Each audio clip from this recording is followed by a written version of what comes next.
खुलुमबाय गोजोन फुंबिलिनि गाहाम हामलायनायखौ नोंथांमोन बयनिसिमबो बावहरनायजों लोगोसे सोरजि द क्रिएटिविटी चेनेलाव बरायनानै लाग्रोनाय जालायबाय। दिनैनि माखासे गोनांथार खौरांफोरखौ नोंथांमोननि सिगाङाव फोरमायथिना होनो आवगायनाय जालायबाय। नोंथांमोनहा नायनानै जुदि मोजां मोनोब्ला लाइक खालामगोन, शेयार खालामगोन होनना आसा खालामबाय। लोगोसे चेनेलाव गोदान फैदोंब्ला आरो सानफ्रामबोनि बेबायदि गोनांथार खौरांफोरखौ मोननो लुबैदोंब्ला जाहाथे चेनेलखौबो साबस्क्राइब खालामनानै लायो बेखौनो गुरै खावलायबाय। थ' बिदिब्ला जोङो दिनैनि माखासे खौरांफोरखौ खोनासंलांदिनि। रायजोआव फिन आरोबाव फोरोंगिरि समाजनि मोनसे लाजिनांथाव हाबा। मंगलदैनि सासे प्रान्जल कुमार मुंनि फोरोंगिरिया गावनिनो फरायसुलि मुस्लिम फरायसाखौ लानानै 30 जानुवारि खालि खारदों होनना मिथिनो मोननाय जादों। मख'नो गोनांदि जाथाया खौरां बिजोंनि गेजेरजों रोखायै मिथिनानै दायो सोराङाव फैदों, जायखौ लानानै ओनसोलनि रायजो राजाफोरा दायो गोबांथार दावराव दावसि आरो दुंदाव थासारि सोमजिनायखौ नुनो मोननाय जादों।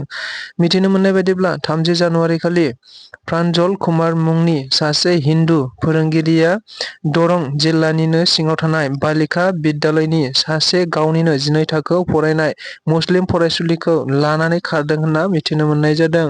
खौरां बिजोङाव मिथिनो मोनबावनाय बायदिब्ला प्रान्जल कुमार बिथाङा थांनाय 6 दाननि सिगांसो गुबुन सासे हिनजावखौ हाबा खालामदोंमोन। फिन आरोबाव दायो गावनिनो फरायसुलि सासे मुस्लिमखौ लानानै खारनायाव बियो मोनसे लाजिनांथाव जाथाय जादों होनना मिथिनो मोननाय जादों, जायखौ लानानै ओनसोलनि एबा दरं जिल्ला आसुआबो गोख्रों रावजों सोंखारिदों आरो दायो हिनजावनि नखरनिफ्रायबो दरं अदेबानि मंगलदै पुलिस स्टेसनावनो मोनसे एफआइआर होनाय जाबाय होनना मिथिदोंब्लाबो नाथाय पुलिसफोरा दासिमबो हमनायनि राहा लामा लायाखै आरो हमनो हायाखै होनना खौरां बिजोंनि गेजेरजों मिथिहोनायखौ नुनो मोनदों।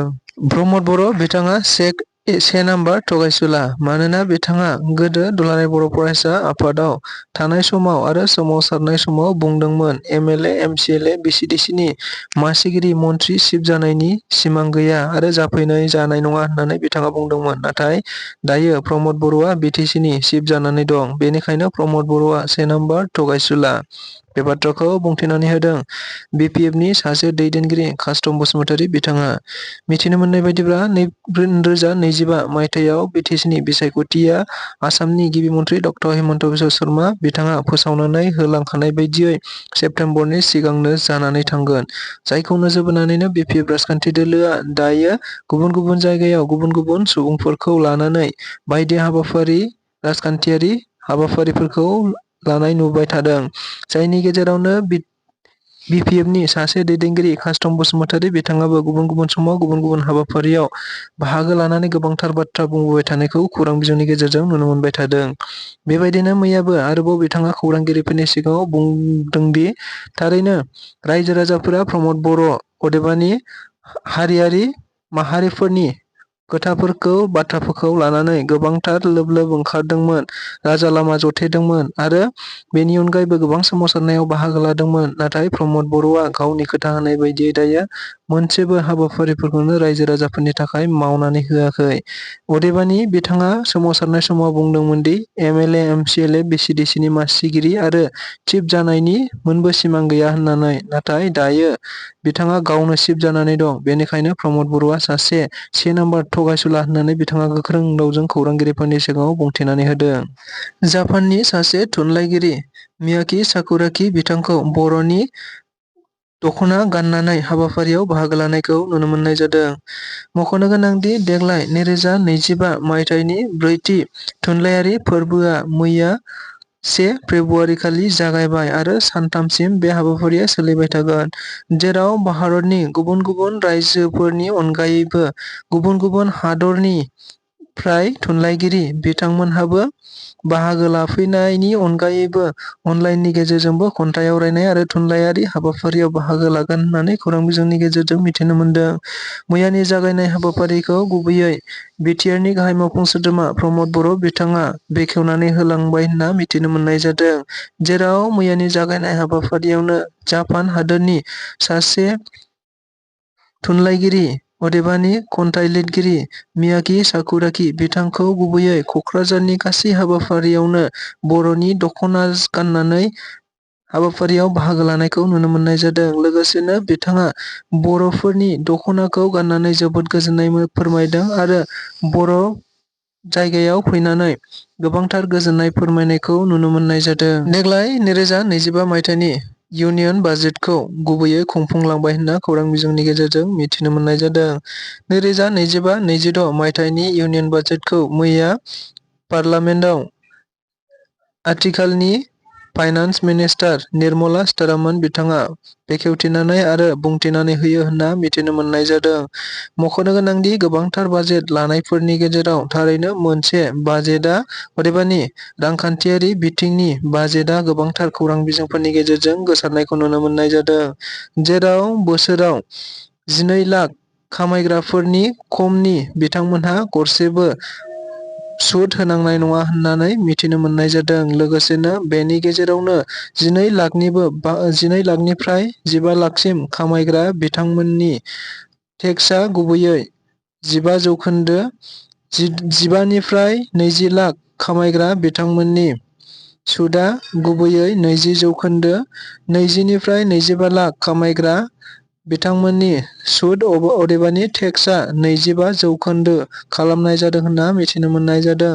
जाय बाजेटआ दायो गोबांथार मिडल अदेबानि गेजेर थाखोनि सुबुंफोरनि थाखाय मोजां जादों होननानै गोबाङानो खौरां बिजोंफोरनि गेजेरजों आरो समाजारि बिजोंफोरनि गेजेरजों गावबा गावनि राय आरो खेंफोरथिफोरखौ होनायखौ नुनो मोननाय जादों। जोबथेसालियाव थानांनाय बारग' एनडिपिफोरनि नखरफोरनि सुबुंफोरा बारग' एनडिपिफोरखौ जेलनिफ्राय बख'नांगौखौ नोजोर बोनानै सरकारनिसिम आर'ज गाबहरनायखौ नुनो मोननाय जादों। मख'नो गोनांदि दाखालि बावैसो जों बयबो खौरां बिजोंनि गेजेरजों नुनो मोनदोंमोन दि जोबथेसालियाव थानाय माखासे जेलनि बारग' एनडिपिफोरा दायो उदां अख्राङाव फैनो मोनसिगोन होननानै खौरां बिजोंनि गेजेरजों मिथिनो मोनदोंमोन। गुबुन फारसेथिं बेनिनो गेजेराव माखासे बारग' एनडिपिफोरा हाइकर्टनि अर्डार बायदियै रेजेक्ट जादोंमोन होनना खौरां बिजोंनि गेजेरजों बेखौबो मिथिनो मोनदों। जायखौ नोजोर बोनानैनो रेजेक्ट जाजानाय सुबुंफोरनि नखरफोरनि सोद्रोमाफोरा मैया खौरांगिरिफोरनि गेजेराव बे बाथ्राखौ बुंदों दि थारैनो दानि सोलिबाय थानाय सरकार बिथांमोनहा थारैनो बारग' एनडिपिफोरखौ जेलनिफ्राय बख'नायाव जेसे हायो एसे हेफाजाब होनांगौ होनना बुंनानै होनायखौ नुनो मोनदों। गुबुन फारसेथिं 10 बोसोर 11 बोसोर जालांब्लाबो रावबो सोद्रोमा सुबुंफोरा अदेबानि सरकारनि सुबुंफोरा दासिमबो जेबो खौरां लायाखै होननानै बिथांमोना अजद दैखांदों। बेनि अनगायैनो बेनिखायनो फैबाय थानाय समाव थाबैनो बारग' एनडिपिफोरखौ जेलनिफ्राय बख'नांगौ होनना बिथांमोनहा दाबि दैखांदों। देग्लाय 2025 मायथाइनि ब्रैथि थुनलाइयारि क'क्राझार फोरबोआ मैयानिफ्राय जागायनानै सानथामसिम सोलिगोन। नंगौ, मैयानिफ्राय क'क्राझारनि बड'फा कालचारेल कमप्लेक्सआवनो बे हाबाफारिया जागायबाय होनना मिथिनो मोननाय जादों। लोगोसेनो मैयानि जागायनाय हाबाफारियाव बिटिआरनि गाहाय मावफुं सोद्रोमा प्रमद बर'आ जौसांखौ बेखेवनानै होयो होननानैबो खौरां बिजोंनि गेजेरजों मिथिनो मोनदों। जेराव बिथाङा खौरांगिरिफोरनि गेजेराव बाहागो लानानै बे बाथ्राखौ बुंथिनानै होदों दि थारैनो क'क्राझार थुनलाइयारि फोरबोनि गेजेरजों भारतनि खना खनला थानाय हारिसाफोरा गावसिनि राव थुनलाइखौ फोसावनो मोनसे जौसां आरो खाबु मोनदों होनना मिथिहोदों। बेनि अनगायैबो बिथाङा बुंथिबावनाय बायदिब्ला थारैनो बे थुनलाइयारि फोरबोआव गासै भारतनिल' नङा गुबुन गुबुन हादोरनिफ्रायबो फैनानै आरो अनलाइननि गेजेरजोंबो खन्थाइ आवरायनाय आरो थुनलाइखौ फोसावनायनि खाबुखौ मोननो हादों होनना बिथाङा बुंथिनानै होदों।